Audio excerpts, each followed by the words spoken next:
99% मुसलमान होते हैं। इनका काम ही है जो धर्म के प्रति ये नफरत फैला रहे हैं।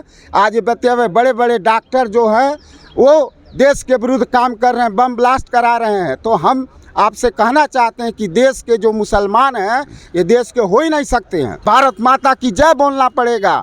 उनके जो मुस्लिम धर्मपंथी है वो तो एकदम समझ लीजिए ICI के एजेंट हैं। उनको बाहर से पैसा आ रहा, विदेशों से पैसा आ रहा है। उनकी फंडिंग देखा जाए, जितने भी मदरसे हैं सब में पैदा होते हैं। कोई ऐसा मदरसा नहीं है जिसमें जिहादी न पैदा हो। और उसका रिकॉर्ड ऑन रिकॉर्ड सरकार एक उत्तर प्रदेश में उसका खोज कर रही है। और जो भी वो सब मदरसे से, जो आज आप बॉर्डर के किनारे चले जाइए, जितने भी मदरसे हैं ये सब इन्हीं का बनाया हुआ है। जो फंडिंग है वो बाहर से आ रहा है। अब सरकार इन पे टाइट हो रही है और इनको भारत में रहना है तो वंदे मातरम कहना है, भारत माता की जय कहना है, यहाँ के नियम कानून मानना है। आज 3 तलाक देख लीजिए, 370 देख लीजिए। सरकार ने इन लोगों को आज ये रक्षा सूत्र देख के ये आतंकवादी श्रीनगर में मारे थे तो ये क्या था?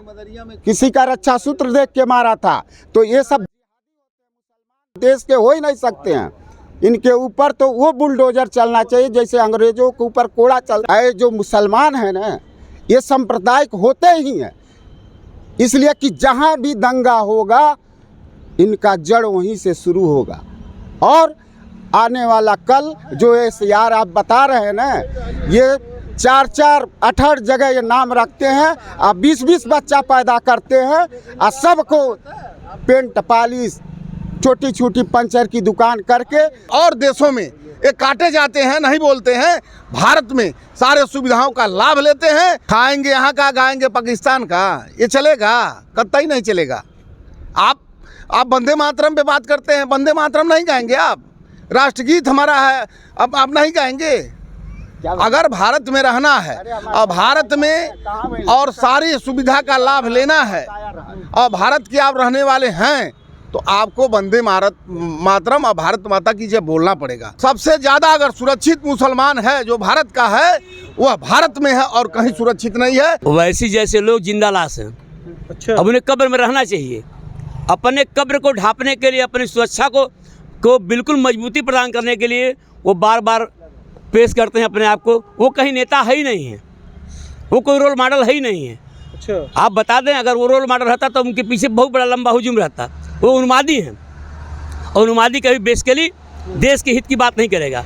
और वही लोग घबरा रहे हैं जो देश के अहित की बात करते हैं। SIR से वो लोग घबरा रहे हैं। SIR से वो लोग घबरा रहे हैं जो हमेशा आतंकवाद का साथ दिए हैं। SIR से वो लोग घबरा रहे हैं जो लोग हमेशा अपना वोट बेस मजबूत करने के लिए बांग्लादेशियों को, पाकिस्तानियों को बसा करके अपने वोट बेस को मजबूत करने की फिराक में वो खिसक रहा है, वो दरक रहा है। मोहम्मद साहब के नाम मोहम्मद मसीह वर्मा। क्या नाम हुआ सर आपका? रामजी वर्मा।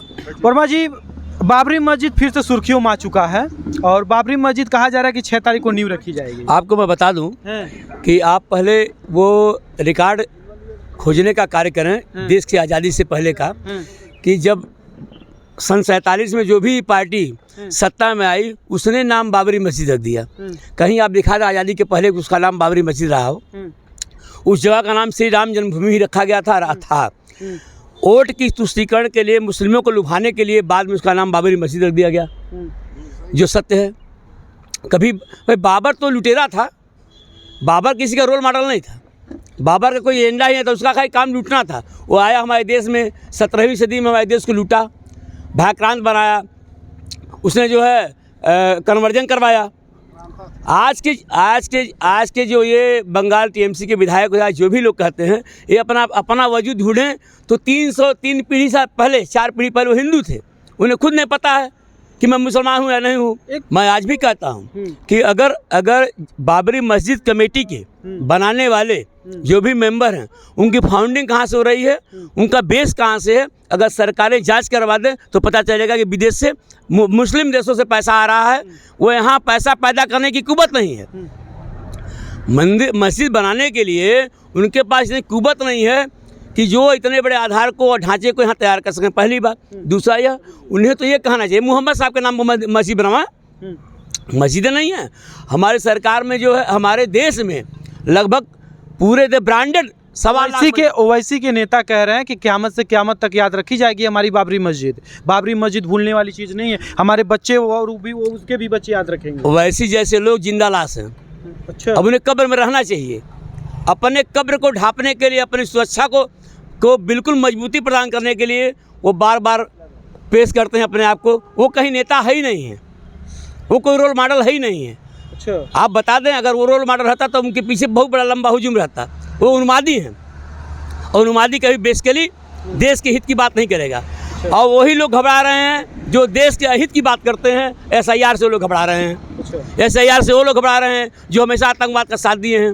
SIR से वो लोग घबरा रहे हैं जो लोग हमेशा अपना वोट बेस मजबूत करने के लिए बांग्लादेशियों को, पाकिस्तानियों को बसा करके अपने वोट बेस को मजबूत करने की फिराक में वो खिसक रहा है, वो दरक रहा है। ये सरकार जो काम आज कर रही है, अगर जो विपक्ष आरोप लगा रहा है, वस्तुतः उस विपक्ष को आज़ादी के बाद ही अगर वो सत्ता में आए थे तो SIR तभी लागू कर देना चाहिए था। लेकिन उन्होंने अपना वोट बेस मजबूत करने के लिए ये धारणा लागू नहीं की जो उनका वोट। क्या नाम हुआ सर आपका? राम मिलन साहनी मेरा नाम है। बाबरी मस्जिद सर बनाने के लिए दोबारा बात चल रही है मुर्शिदाबाद में, कैसे सोचते हैं इसे? देखिए भैया, बाबरी मस्जिद तो अब कभी बन ही नहीं सकता है। अच्छा, और माननीय स्वर्गीय कल्याण सिंह ने अपनी सरकार को लात मार दिया था और बाबरी मस्जिद आज कहीं दिखाई नहीं देगा। ये जो सामंतीवादी लोग हैं, जो ये देश के उपद्रवी लोग हैं, जो मुसलमान हैं, वो आज जितने भी दंगे होंगे, जितने भी बम ब्लास्ट होंगे, इन्हीं का रोल होता है। और अच्छा, एक बात बताइए, अगर APJ अब्दुल कलाम की बात किया जाए, अशफाक उल्लाह खान की बात किया जाए, जो अभी गोरखपुर में उनके नाम पे चिड़ियाघर बना हुआ है, क्या ये देश के नहीं थे? नहीं, ये देश के थे।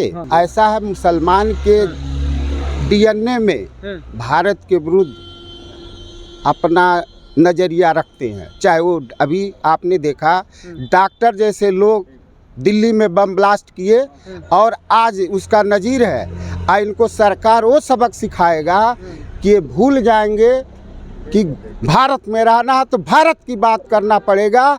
इनका जो सोच है, रहते हैं भारत में और काम करते हैं दूसरे देशों में। तो इनको सरकार भी, भारतीय जनता पार्टी की ये सरकार है, कोई मुसलमान कोई भी समाज का आदमी देश के विरुद्ध काम करेगा तो वो रसातल में जाएगा, अगले चौराहे पर ढेर हो जाएगा। ये माननीय योगी जी का ये सख्त आदेश है। और एक राम राज की स्थापना इसी को कहते हैं। आज हर व्यक्ति को आवास मिल रहा है, 2 वक्त का भोजन मिल रहा है, 5 लाख उनको दवा का मिल रहा है। इससे बड़ा राम राज क्या हो सकता है? इसके पहले मुलायम सिंह यादव जी की सरकार थी, आपने देखा अयोध्या में लाश बिछ गई। ये सब आज कभी भी न अखिलेश इस प्रदेश में आ सकते हैं न तेजस्वी बिहार में आ सकते हैं। हर व्यक्ति अब हिंदू अपने आप को जग गया है। ये जो मुसलमान हैं ना, ये सांप्रदायिक होते ही हैं, इसलिए कि जहाँ भी दंगा होगा इनका जड़ वहीं से शुरू होगा। और आने वाला कल जो SIR आप बता रहे हैं ना, ये 4-4-8 जगह ये नाम रखते हैं और 20-20 बच्चा पैदा करते हैं और सबको पेंट पॉलिश छोटी छोटी पंचर की दुकान करके और वहाँ से भी चलाते हैं। ये आरोप, मतलब इस तरह के आरोप। एक बात बताइए मुझे, योगी आदित्यनाथ कह रहे हैं वंदे मातरम बोलने के लिए। कुछ लोगों का कहना है कि ये हमारे ऊपर, हमारे कौम में नहीं लिखा वंदे मातरम बोलने के लिए, हमारे ऊपर थोपने का काम किया जा रहा है। वहीं पे मौलाना कह रहे हैं कि देश में जब तक जुल्म बढ़ेगा तब तक जिहाद बढ़ेगा। इस पे काफ़ी घमासान मचा हुआ है। देखिए, आज जो वो कह रहे हैं ना, वो एकदम सरासर गलत कह रहे हैं। भारत में अगर रहना है, भारत में अगर रहना है तो वंदे मातरम कहना पड़ेगा। अब वंदे मातरम उनको नहीं कहेंगे तो उनको भारत में रहना है तो मुसलमानों को भी वंदे मातरम बोलना पड़ेगा। क्यों जबरदस्ती? जबरदस्ती नहीं है, ये भारत का नारा है, राष्ट्रीय नारा है। ऐसा नहीं है, भारत माता की जय बोलना पड़ेगा। उनके जो मुस्लिम धर्मपंथी है वो तो एकदम समझ लीजिए ICI के एजेंट हैं। उनको बाहर से पैसा आ रहा, विदेशों से पैसा आ रहा है। उनकी फंडिंग देखा जाए, जितने भी मदरसे हैं सब में पैदा होते हैं, कोई ऐसा मदरसा नहीं है। और उसका रिकॉर्ड ऑन रिकॉर्ड सरकार एक एक उत्तर प्रदेश में उसका खोज कर रही है। और जो भी जिहादी हैं वो सब, जो आज आप बॉर्डर के किनारे चले जाइए, जितने भी मदरसे हैं ये सब इन्हीं का बनाया हुआ है। जो फंडिंग है वो बाहर से आ रहा है। अब सरकार इन पे टाइट हो रही है और इनको भारत में रहना है तो वंदे मातरम कहना है, भारत माता की जय कहना है, यहाँ के नियम कानून मानना है। आज 3 तलाक देख लीजिए, 370 देख लीजिए। सरकार ने इन लोगों को आज ये रक्षा सूत्र देख के ये आतंकवादी श्रीनगर में मारे थे, तो ये क्या था? किसी का रक्षा सूत्र देख के मारा था। तो ये सब इनके ऊपर तो वो बुलडोजर चलना चाहिए जैसे अंग्रेजों के ऊपर कोड़ा चल। सारे मुसलमान एक तरह के नहीं है, लेकिन उसमें 99% मुसलमान होते हैं। इनका काम ही है जो धर्म के प्रति ये नफरत फैला रहे हैं। आज बते हुए बड़े बड़े डॉक्टर जो हैं वो देश के विरुद्ध काम कर रहे हैं, बम ब्लास्ट करा रहे हैं। ठीक है सर, ठीक है। क्या नाम हुआ सर आपका? रामपाल सिंह नाम है मेरा। रामपाल जी, एक बात बताइए, फिर से बाबरी मस्जिद बनाने की बात चल रही है। अच्छा ये बताइए, बाबरी ये बनाने की बात आप जो बता रहे हैं, मुर्शिदाबाद बंगाल में है, यहाँ तो है नहीं। यहाँ तो हमने ज़मीन दिया है, यहाँ क्यों नहीं बनाते हैं? यहाँ पे योगी जी ने उपलब्ध कराई है। नहीं, मुसलमानों ने, IM के नेता का कहना है कि मुसलमानों ने उस जमीन को नहीं एक्सेप्ट किया, वक्फ बोर्ड ने किया, इसीलिए वहाँ पे मस्जिद। अच्छा ये बताइए, ये सरासर जो है गलत कह रहे हैं।